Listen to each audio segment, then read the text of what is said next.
Hello, my name is Sachin Cheda and I'm a marketing manager here at Nimble Storage. And today with me I have a very special guest, Umesh Maheshwari, who is the co-founder and CTO here at Nimble.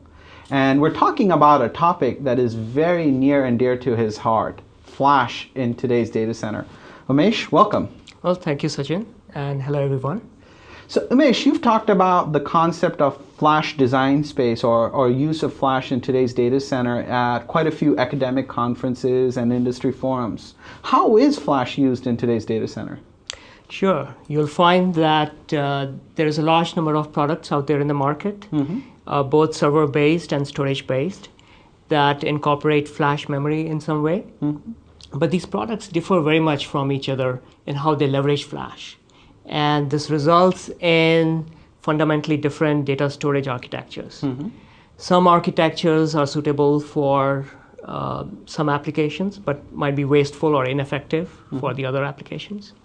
Okay. So what kind of applications are we talking about? Say if we were to use flash in a server? So there are benefits on both sides. The benefit of putting flash in servers is that you avoid the network latency and any bottleneck that the network throughput might impose. And this is important for some applications like data analytics. But for most applications, and this includes transactional databases or virtual desktops, the network is not the bottleneck. Storage is, and then it does not matter whether it's local or remote.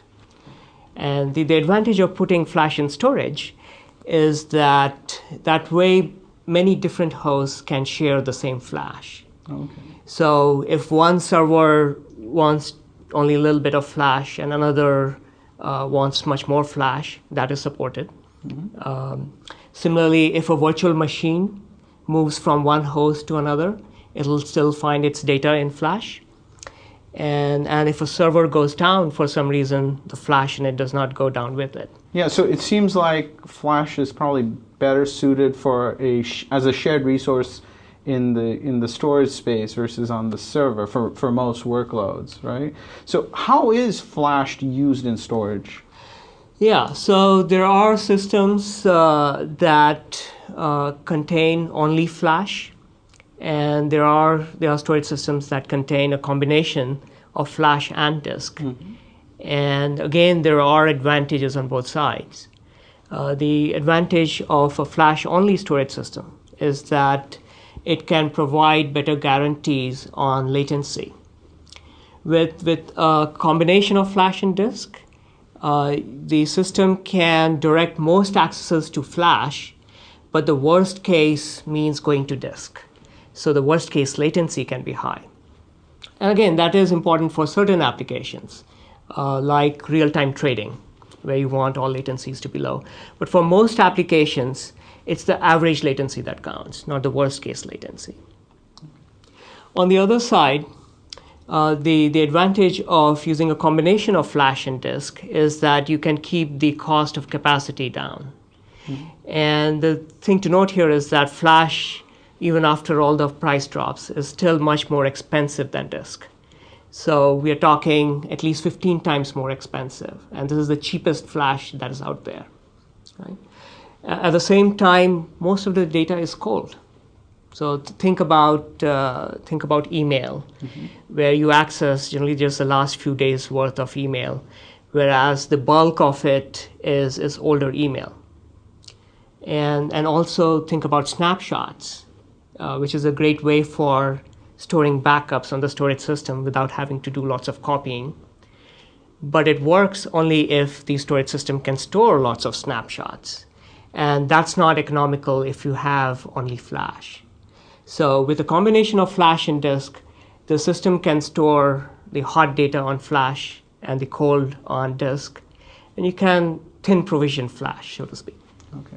So it seems like, flash and disk is the logical choice, especially when you're looking at kind of taking the traditional storage to the next level, where it's used for workloads, like you said, exchange and and other workloads similar to that.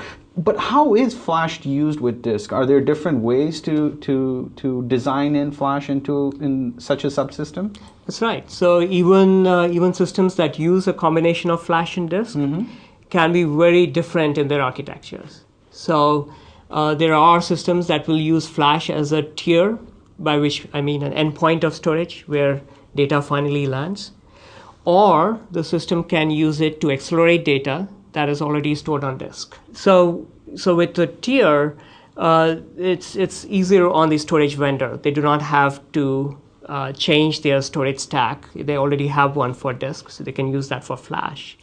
But the problem with that approach is that the data tends to be confined in separate tiers. So data on disk tends to be confined there. Data on Flash tends to stay in Flash. And the reason is that it is expensive to migrate data between Flash and disk. Okay. And what that means is that if you have a workload, such as Exchange, where the working set might shift over time, you cannot rely on your storage system to adapt to that changing working set quickly. So the user is forced to pin the entire data set in Flash. And that defeats the purpose of having Flash and disk in the first place. So you're not thinly provisioning Flash anymore. Whereas using Flash as an accelerator, the system can move data very quickly between disk and copy it to Flash. So there it can adapt to a changing working set in real time, in milliseconds, as opposed to hours or days that happens with the tiering approach. Okay. So it seems like Flash as an accelerator seems to be a better way to maximize the value of it in the storage system. But is it used for different types of transactions, or is it just used for one, like a write transaction or read transaction, something to that effect? Right. So now we are getting into the internal workings of storage systems. Right. But it's still important to note this difference, which is that Flash can be used as a buffer to accelerate writes or as a cache to accelerate reads. As a buffer for writes, Flash complements what storage systems might already use for buffering writes, like an NVRAM-based buffer. But Flash provides a much larger buffer, and there are some benefits to it. You can absorb a larger burst of writes, but it does very little to improve the sustainable write throughput. Okay? And the reason is that the sustainable write throughput is limited by how fast you can drain the data from buffer to the underlying disk subsystem. It does not matter how big the buffer is. So it's a bottleneck in the system, no matter what you have in terms of Flash. That's right. And on the other hand, the advantage of using Flash as a read cache is that way the system can tolerate limitations of Flash around writes. For example, around write endurance and write performance. So first, the system can be very selective in what data to put in Flash, what and how much data. Right. Second, if because of running out of write endurance, there is some loss of data, the system can tolerate that because it can fall back to the data on disk. And that is because the data in Flash is a subset of data on disk. Okay. You mentioned that, in the case of maybe a Flash tier and a write buffer, Flash could potentially be the only place where the data is residing. As a cache for accelerating reads, the data in Flash is a subset of data on disk. Whereas when you're using it as a write buffer or as a Flash tier, then it might hold the only copy of data. And therefore, you need to worry about write endurance and also have some redundancy in the form of rate parity or even mirroring, both of which add to the cost of Flash. Yeah. So, we do use it to accelerate reads, and we do not pretend that Flash is going to cure all performance problems. So in particular, it does not cure random writes.